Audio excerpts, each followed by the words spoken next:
Duplicity. -28. Nana.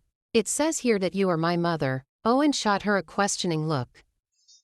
Rosaria hesitated before she said, "That is fake. Don't believe whatever this man is telling you." "What are you trying to achieve with this?" Owen asked Penjani. Penjani laughed. "Your mother should know better."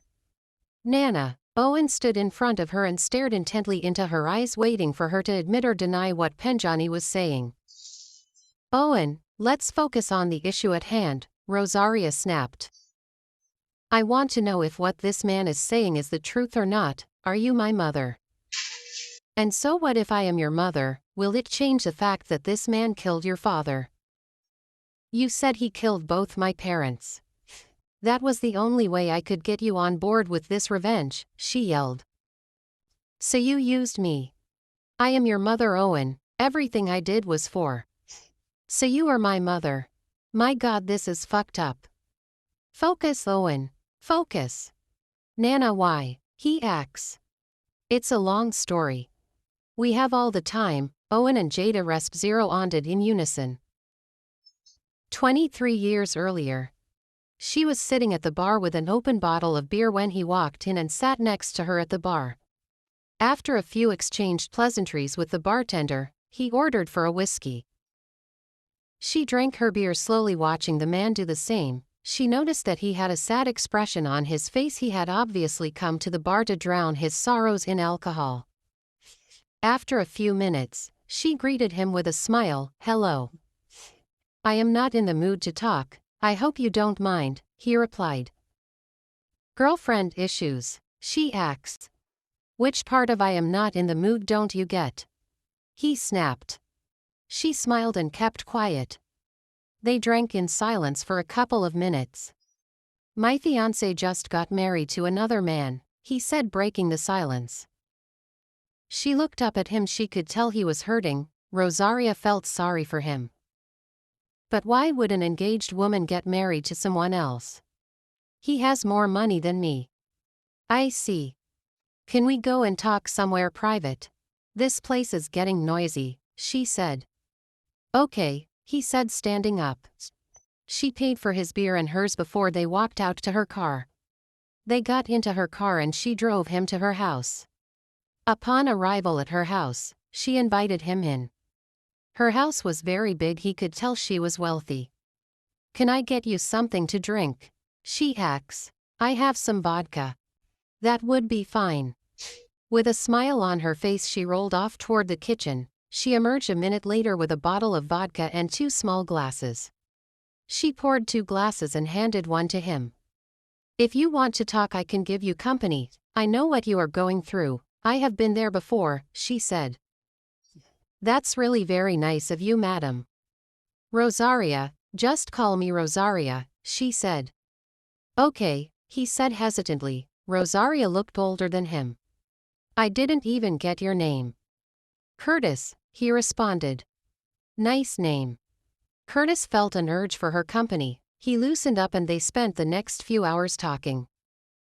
They talked about a variety of subjects, and in their midst of their conversation they did not notice the clock chiming 12. "It's 30 past midnight," he said, staring at his phone. He was slurring his speech. "Yes, I think you should spend a night."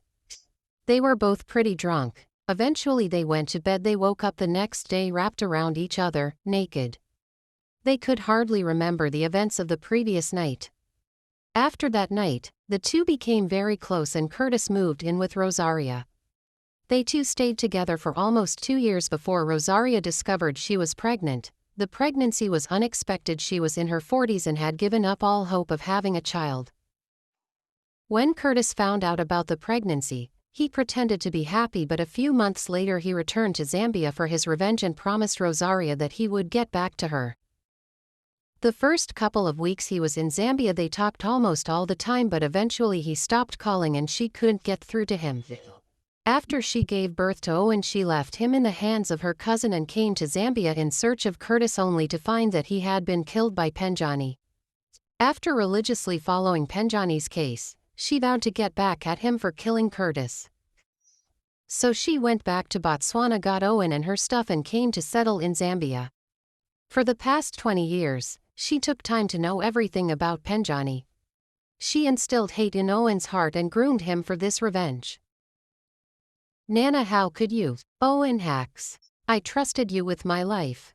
Why did you have to lie to me about your being my mother? So many nights I mourned the death of my parents and you were there comforting me, so it was all a lie. It wasn't a lie, your father was killed by Penjani. But you told me both my parents were killed by him, you showed me photos of both of them. I showed you photos of Sheila, one of the women that Penjani killed. Why? I want to get justice for your father. It's not fair that Curtis died while he is still alive. I don't get you at all. Now that you know her side of the story, how about I tell you mine? Penjani said. What do you have to say? You killed my father because you were jealous of him. Penjani laughed. The lies that Rosaria fed you make me laugh. I killed Curtis because he was a selfish bastard. Your stupid father had an affair with my wife, and as if that wasn't enough, he messed with my sister and she died, he said, choking with emotion. The thought of Miracle always got him upset. And if I could go back in time, I would kill him again. This so messed up, Jada said. You wanted answers, child. Today you will get all the answers that you need. And after we are done explaining, if you still think that Palesa and I don't deserve your forgiveness, then you are free to go with Moses. He is your real father after all, and I will not fight him over your custody anymore. What are you saying? Palesa asked Penjani. She had not expected to hear those words from his mouth. Let's get started, he said, ignoring Palesa. Ella B.